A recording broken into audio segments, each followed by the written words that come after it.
Jesus Cristo, o único mediador. Epístola que Paulo escreveu a Timóteo, no capítulo 2, os versículos de 1 a 6. 1 Timóteo, capítulo 2, versículos 1 a 6.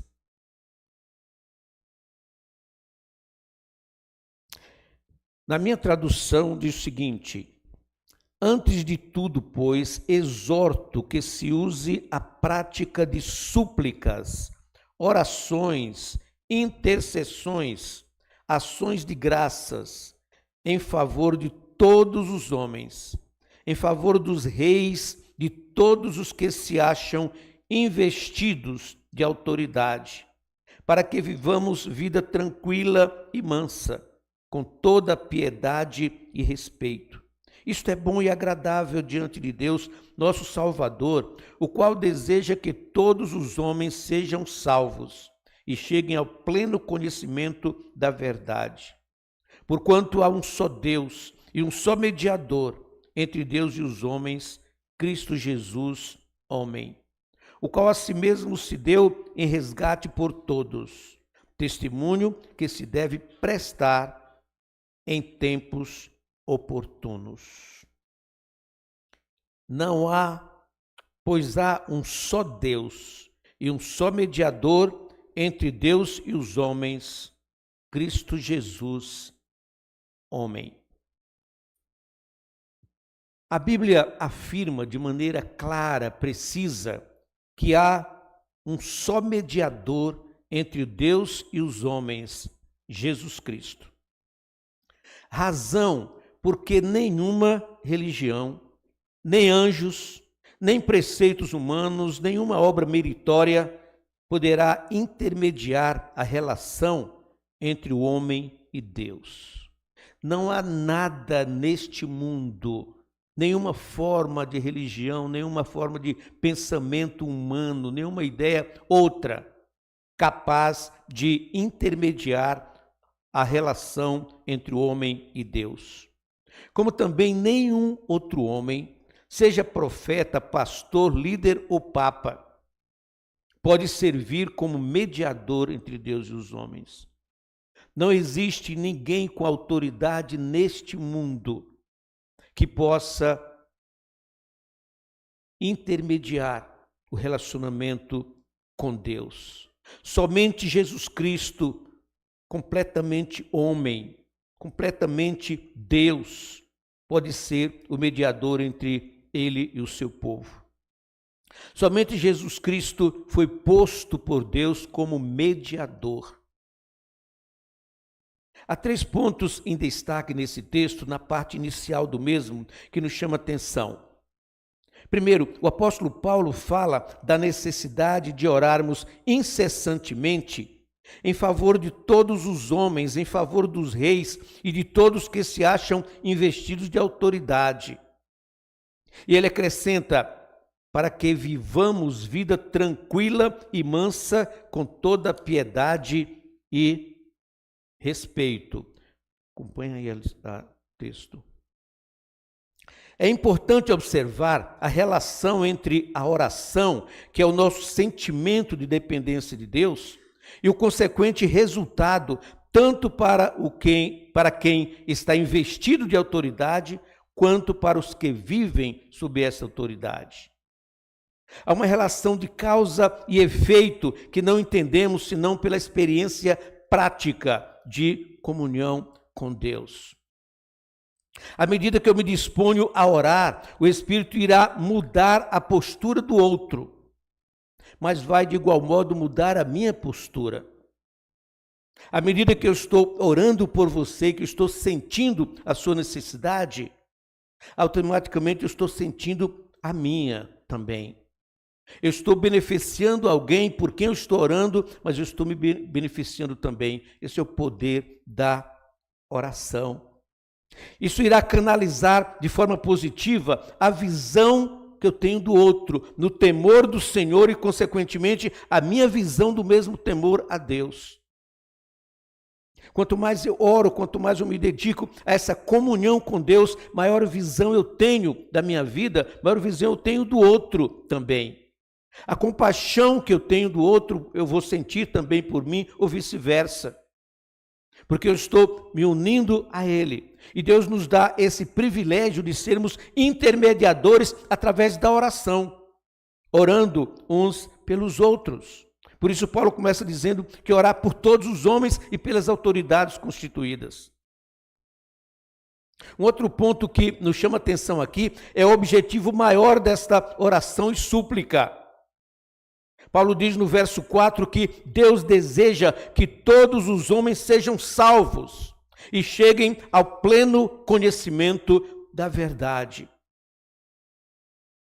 Observe que é o desejo de Deus, não é um decreto. Deus não deu Jesus Cristo como Salvador e automaticamente todos estão salvos porque Jesus deu para a salvação. A salvação do homem depende da sua disposição de aceitar o plano de Deus. Depende da sua disposição de entender e aceitar o projeto de Deus, o propósito de Deus para a sua salvação. Através das nossas orações, nós podemos sim interceder pela salvação do outro. Pedir a Deus em que o seu Santo Espírito possa tocar o coração do outro. Mas nada podemos fazer se esse outro não tiver disposição de ouvir e obedecer a palavra do Senhor e o seu plano de salvação. O terceiro ponto que nos chama a atenção aqui é que se há pessoas por quem orar e se há pessoas capazes de orar, é porque há um impasse entre esses dois grupos que exige um mediador. Se eu estou intercedendo e se eu sou intercessor, existe um impasse que requer um mediador. Os termos mediação e mediador hoje talvez não nos digam muito, porque pertence mais à linguagem jurídica, ou à linguagem filosófica também. Pouco nós usamos essa ideia de mediador, a não ser aqueles que se apresentam como o total, o profeta, o líder, o responsável, o condutor e assim por diante. O apóstolo Paulo justifica sua exortação para que oremos por todos os homens, afirmando que há um só Deus e um só mediador entre Deus e os homens. Jesus Cristo, homem. Jesus Cristo que se fez homem, que assumiu a nossa forma, que vestiu a roupagem humana. Ele é o único mediador. Quando nós voltamos nossos pensamentos ao Éden, nós observamos a ruptura que houve no relacionamento do homem com Deus. Quando Adão e Eva caíram em pecado, consequentemente ali rompeu-se um relacionamento. Houve uma barreira impedindo, chamada pecado. E a partir de daí, essa separação causou um litígio entre o homem e Deus. Mas ali mesmo no Éden, nós vemos Deus fazendo a promessa de um mediador que viria para conciliar essas partes em litígio. Deus já não podia mais se relacionar com o homem no seu estado de pecado, pela santidade de Deus. O homem no seu estado de queda, de pecado, não tinha como se relacionar com Deus, porque havia separação. E ali mesmo Deus promete que vem um mediador para que possa contornar essa situação. Quando o apóstolo Paulo fala de um mediador entre Deus e o homem, leva-nos a refletir em 4 importantes aspectos desse mediador. Vamos ver se a gente entende aqui. Primeiro, nós temos a necessidade da mediação entre duas pessoas, entre dois grupos, entre litigantes. Essa necessidade pressupõe discordância entre elas. E esta é uma das mais tristes consequências do pecado. No livro do profeta Isaías, no capítulo 52, diz que o pecado faz separação entre nós e nosso Deus. Estabelece uma barreira entre nós e Deus. Qualquer que seja o pecado que nós cometamos, que nós estejamos envolvidos, nós sentimos dificuldade de acesso com Deus. E quando o homem está perdido no pecado, sem conhecer a Deus, sem conhecer a Jesus, vivendo entregue aos desejos carnais, ele não tem como ser ouvido por Deus, porque o seu pecado faz separação. O pecado trouxe separação entre Deus e o homem. O apóstolo Paulo afirma em Romanos 5,12: assim como por um só homem entrou o pecado no mundo, e pelo pecado a morte, assim também a morte passou a todos os homens, porque todos pecaram. Ou seja, o pecado entrou através da desobediência de um homem, mas esse pecado se alastrou pela humanidade, porque foi dali que saíram as gerações. O salmista diz: eu nasci em pecado me concebeu minha mãe. Ou seja, se todos pecaram, a nossa geração já nasce com a semente do pecado. Já nasce inimigo de Deus, por isso que a Bíblia fala sobre a ira de Deus. Porque a ira de Deus não é sobre o ser humano, a ira de Deus é sobre o pecado que praticamos. Sobre a vida de pecado que o homem vive. E o pecado tem a proporção da sua relação com Deus. Você é uma pessoa que teme a Deus, que tem conhecimento de Deus, você tem um parâmetro de pecado, porque o diabo nos tenta a cada momento. Mas aquele que já vive escravo do pecado, não tem noção do pecado, porque ele não tem a menor noção da santidade de Deus. Um segundo aspecto a observar é o caráter do mediador. Essa pessoa tem que ser competente e idônea para intermediar. Alguém que vai intermediar uma briga, mas tem o mesmo sentimento dos brigões, não vai poder intermediar jamais. Essa intermediação também precisa ser aceitável por ambas as partes, para que possa haver esta intermediação. Jesus Cristo é o representante de Deus entre os homens, porque ele é perfeitamente Deus e é perfeitamente homem. O Evangelho de João trata exatamente da divindade e da humanidade de Jesus.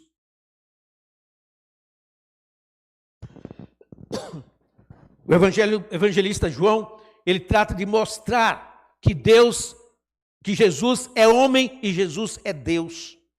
Ele assumiu a forma humana, mas sendo Deus, assumiu a forma humana. Por isso que ele é o único representante de Deus. Ele não deixou de ser Deus ao se tornar homem. É o que diz o apóstolo Paulo em Filipenses capítulo 2, versículos 7 a 8. Ele diz: a si mesmo se esvaziou, assumindo a forma de servo, tornando-se semelhança de homens, reconhecido em figura humana. A si mesmo se humilhou, tornando-se obediente até a morte de cruz. Somente esse Deus eterno que se fez homem, que se despiu da sua santidade, da sua majestade, do seu poder, para vir ao meu encontro, ao seu encontro, para ser o mediador entre nós e Deus, para buscar a reconciliação do homem com Deus. Só através de Jesus e nada mais podemos alcançar esta reconciliação. E ele se tornou esse elo que nos liga a Deus, o caminho que nos conduz ao Pai e a porta de entrada às bem-aventuranças eternas. Através de Jesus nós temos abertas as portas do céu. Nenhum outro Deus assim o fará, nenhuma outra religião assim o fará, nenhuma obra meritória nossa assim o fará. Mas só a graça maravilhosa do amor de Deus revelada em Cristo Jesus. E como consequência disso, ele é o único que pode intermediar a nossa reconciliação com Deus e prover a nossa eterna salvação. Um terceiro aspecto a observar nesse texto é o mediador apontado por Deus. Isso é o que vale. Quem apontou o mediador? Quem está apontando este mediador? De maneira clara, o próprio Jesus afirmou, falando a Nicodemos: porque Deus amou o mundo de tal maneira que deu o seu Filho unigênito para que todo que nele crê não pereça, mas tenha vida eterna. Nicodemos estava preocupado com uma novidade exterior, alguma coisa que poderia fazer para entrar no reino de Deus. Jesus disse a Nicodemos: tem nada que você possa fazer. Deus já fez. Ele deu o seu Filho amado para a sua salvação, mas tem uma condição. Essa salvação só alcança aquele que crê. Todo aquele que nele crê não pereça, mas tenha vida eterna. Então você precisa dar um passo de fé. Precisa olhar para Jesus como aquele que está entre você e Deus, e só Ele pode levá-lo a Deus. Só Ele tem autorização para levá-lo a Deus. Jesus foi a dádiva de Deus para ser o nosso fiador. Citando o reverendo Hernandes Dias Lopes, ele diz: sua morte foi um sacrifício vicário substitutivo. Ele morreu a nossa morte, ele pagou a nossa dívida, ele sofreu o duro golpe da lei que deveríamos sofrer, ele sorveu sozinho o cálice amargo da ira de Deus que nós deveríamos beber. Ele recebeu em si mesmo a merecida punição dos nossos pecados. Ele cumpriu com todas as demandas da justiça divina ao morrer em nosso lugar, em nosso favor, para nos oferecer perdão e vida eterna. Nenhum outro levou sobre si a nossa dor. Nenhum outro passou pelo que Jesus passou. Nenhum outro sofreu o que Jesus sofreu. Ele pagou o preço da minha, da sua eterna salvação.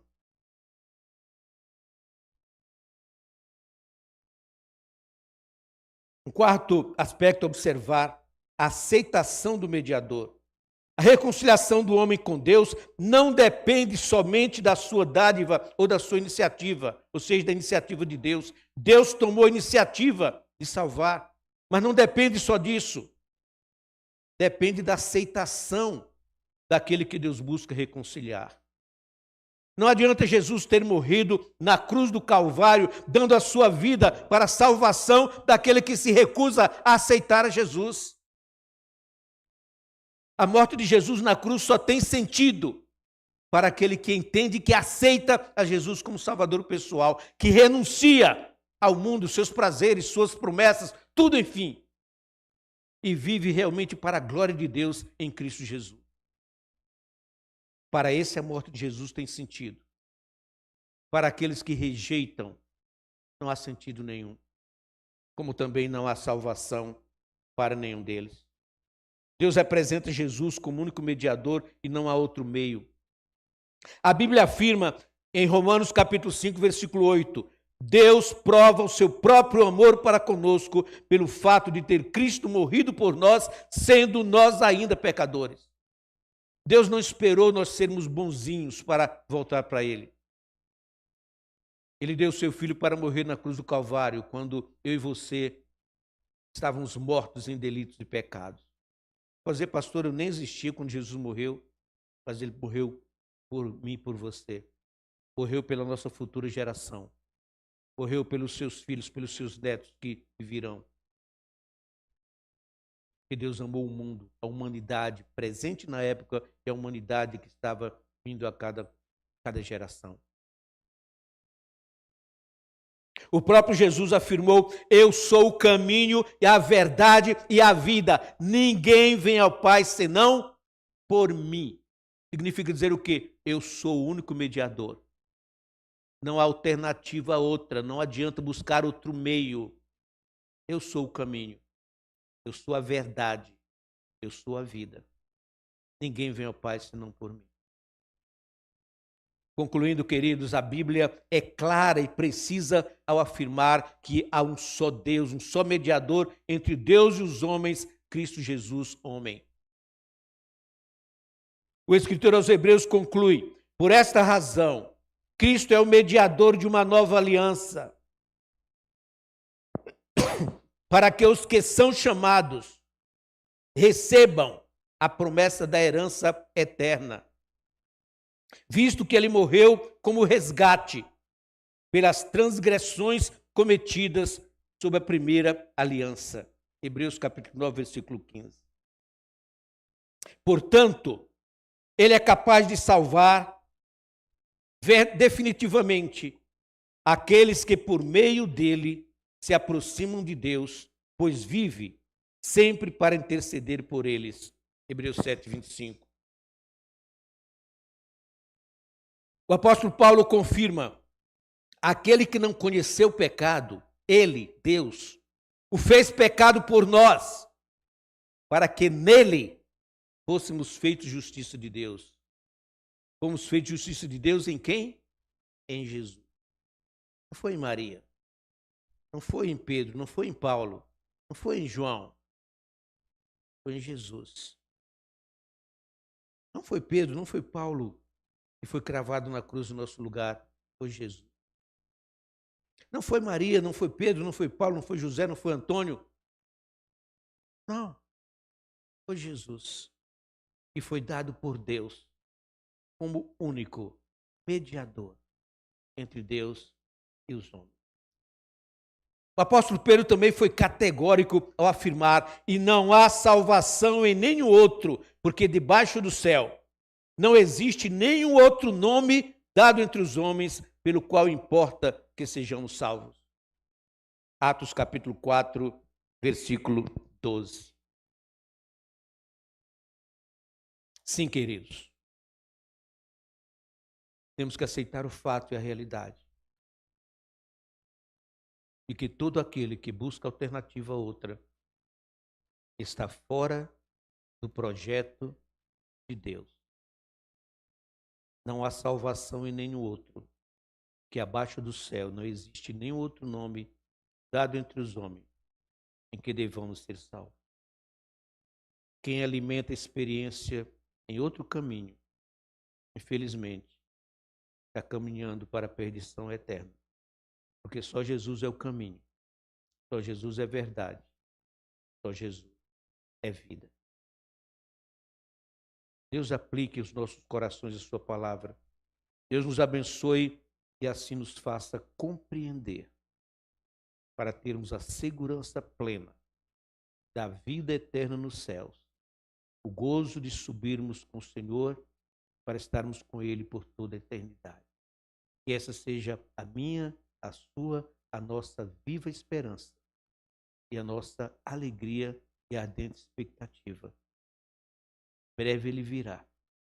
Nós estaremos com Ele por toda a eternidade. Que assim seja, que Deus nos abençoe. Amém?